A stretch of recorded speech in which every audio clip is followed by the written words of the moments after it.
They're not hunting us. We're in the middle of a war. Science fiction has never failed us when it comes to terrifying alien creatures who hail from space. From Predator to Xenomorphs to, of course, The Thing, the sci-fi universe is filled to the brim with scary monstrous species. So today on Top 5 Scary Videos, I'm going to be counting down our list of the top 5 scary horror monsters that came from space. Before we begin though, be sure to stick around until the end of the video where I'll be responding to some of your comments. And with that, let's jump in. What were those things? Thinking probably aliens. What kind of alien would invade some council estate in South London? Coming in at number 5, Killer Clowns from Outer Space. Killer Clowns from Outer Space is a 1988 science fiction horror comedy written and directed by the Chiodo brothers. The film itself is about a clan of evil aliens from an unknown region, who all resemble circus clowns. They arrive on Earth and invade a small town in order to capture, kill, and harvest the human inhabitants to use as sustenance. Now the Killer Clowns appear to wear colourful makeup, painted eyes, fuzzy hair with various styles, and then of course humorous over-the-top outfits, making them resemble clowns. They're usually seen wielding a dangerous but completely unassuming weapon of their own, a gun that encases its victims into a cocoon of a cotton candy-like substance, which slowly melts the victim into red liquid. Other weapons include mallets, boxing gloves, and other guns that shoot out popcorn larvae and that encase people in balloons. These dudes are monstrous, durable, and practically bulletproof, with them enjoying the taste of humanoid blood and meat, as well as general carnage, mayhem, destruction, and random killing in new and inventive ways. This film is a fun time, you should definitely check it out. In at number 4 we have Alien, Xenomorphs.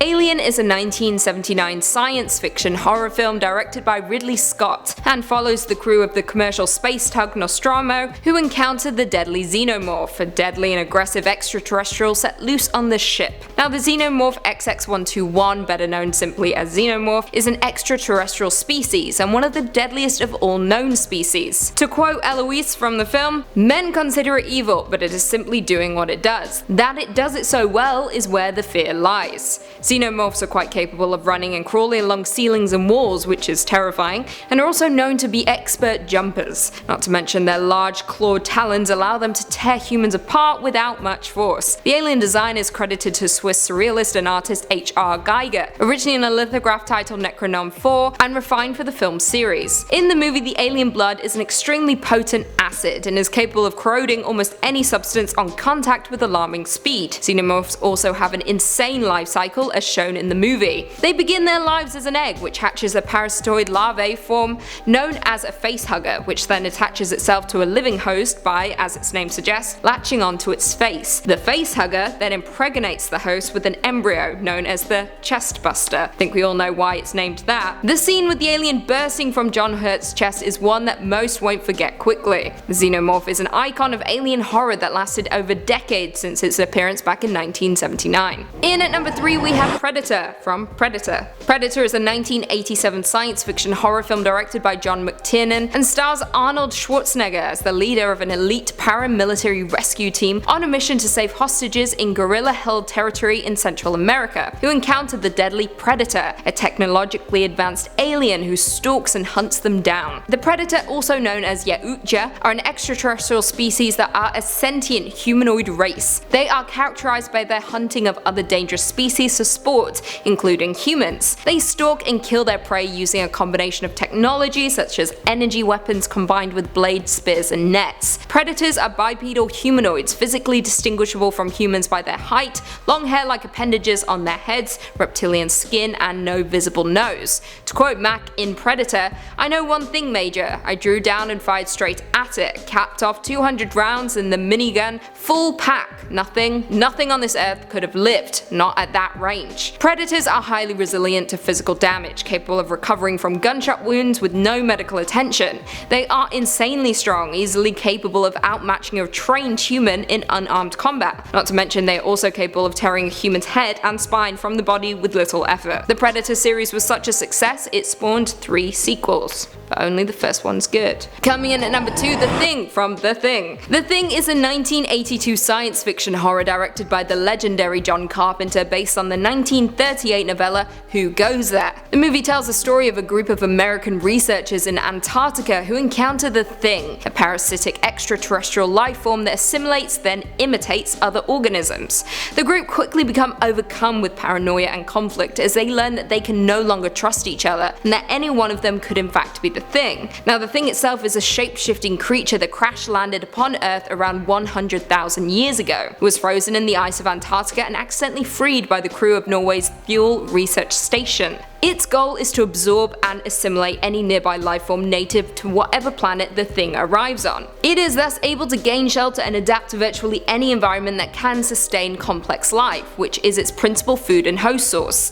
To quote RJ McCready, "This Thing doesn't want to show itself, it wants to hide inside an imitation. It'll fight if it has to, but it's vulnerable out in the open. If it takes us over, then it has no more enemies. Nobody left to kill it, and then it's won." What makes this monster so damn terrifying is the simple fact that once it has assimilated an organism, it is capable of imitating them exactly down to their memories, characteristics, mannerisms, and all of their traits, even medical defects.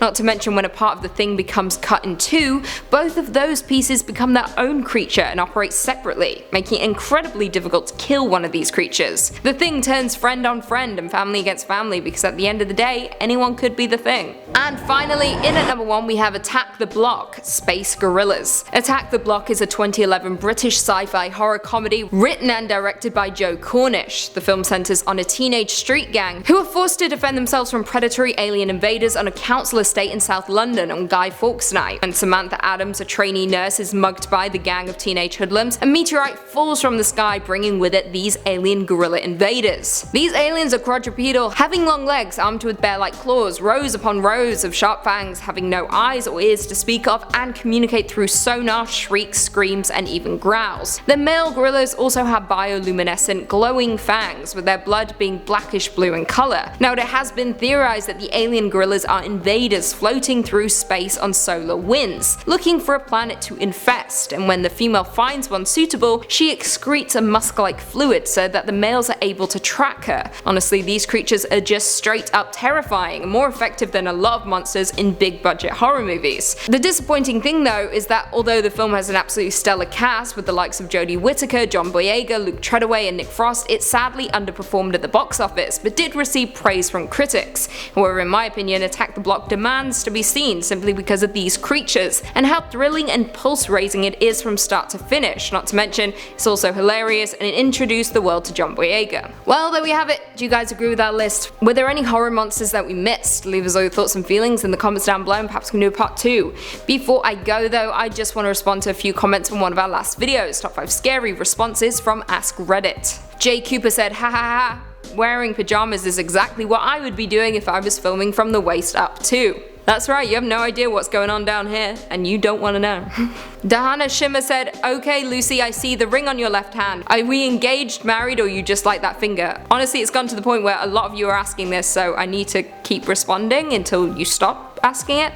I'm not engaged, married, I just like the finger, and I like the ring, and it only fits on this finger, and I don't like wearing rings on this hand because I'm probably a psychopath. I don't know. Come for me. It's like I only like wearing a watch on my left wrist. Don't want anything on my right hand. Nothing. Don't even look at it. That's my story.